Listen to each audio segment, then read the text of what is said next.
शिलान्यास और लोकार्पण करेंगे। और इस दौरान पीएम मोदी 2800 मेगावाट क्षमता वाली माही बांसवाड़ा परमाणु विद्युत परियोजना की नींव भी रखेंगे और इस परियोजना पर लगभग 42,000 करोड़ रुपए खर्च किए गए हैं। और साथ ही साथ परियोजना माही डैम के पास स्थापित की जाएगी और ये देश के परमाणु ऊर्जा मिशन का हिस्सा होगी। प्रधानमंत्री नापला में आयोजित विशाल जनसभा को संबोधित करेंगे। इसके लिए भाजपा ने सभा स्थल पर 3 बड़े डोम बनाए हैं जहां कार्यकर्ता और पदाधिकारी बैठेंगे। प्रधानमंत्री के दौरे की तैयारियों का जायजा लेने के लिए भी जो राजस्थान के मुखिया हैं, मुख्यमंत्री बचन लाल शर्मा, वो भी नापला पहुंचे। वहां पर उन्होंने चार्टर प्लेन से तलवाड़ा हवाई पट्टी पहुंचे और फिर हेलीकॉप्टर के जरिए सभा स्थल का निरीक्षण किया, अधिकारियों से बातचीत की। इस दौरान भाजपा प्रदेशाध्यक्ष मदन राठौर भी वहां पर थे और वरिष्ठ नेता राजेंद्र राठौर भी मौजूद रहे।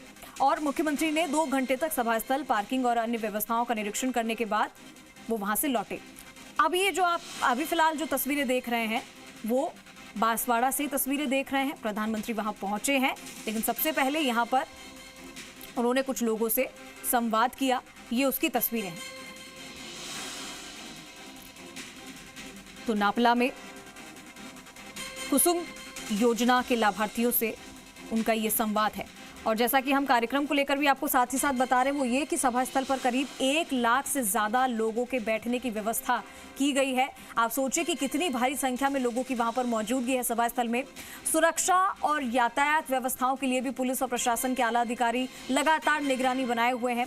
प्रधानमंत्री के कार्यक्रम में भाजपा प्रदेशाध्यक्ष मदन राठौर सहित संगठन के सभी बड़े पदाधिकारी और जनप्रतिनिधि मौजूद रहेंगे। भाजपा पूरे प्रदेश से कार्यकर्ताओं को जुटाकर इसे शक्ति प्रदर्शन के रूप में भी आयोजित कर रही है।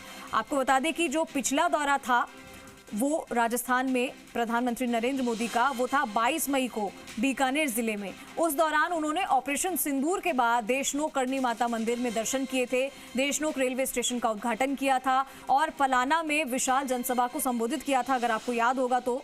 और फिर उसी के ठीक 4 महीने बाद ये उनका दूसरा दौरा है और अब राजस्थान के बांसवाड़ा में वो पहुंचे हैं, जहां वो बड़ी सौगातें देने वाले हैं।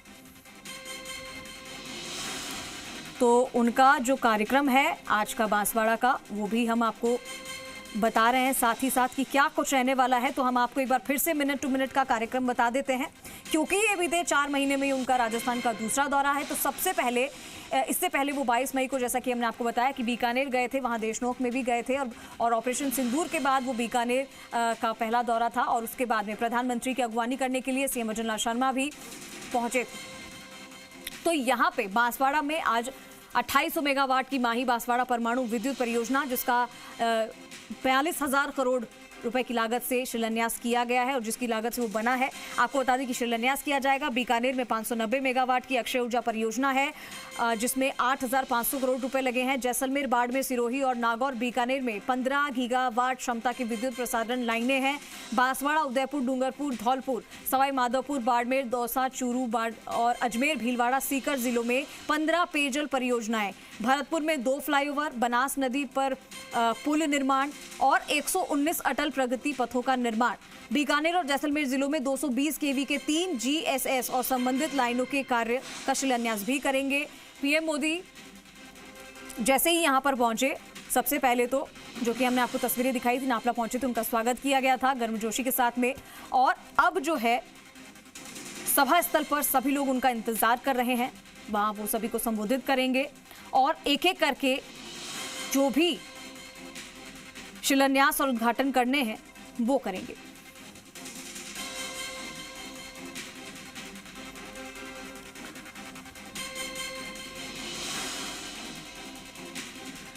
तो इस दौरे में सबसे खास बात जो बांसवाड़ा से है वो यही है कि 2800 मेगावाट की जो माही बांसवाड़ा एटॉमिक पावर प्रोजेक्ट है, जिसका जो निर्माण किया है 42,000 करोड़ की लागत से है।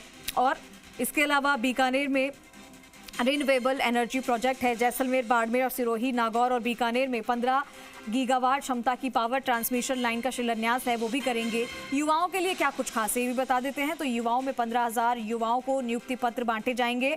15,000 युवाओं को नियुक्ति पत्र सौंपना होगा और ये जो पहल है वो युवाओं के रोजगार अवसर प्रदान करने में सबसे ज्यादा कारगर साबित होगी।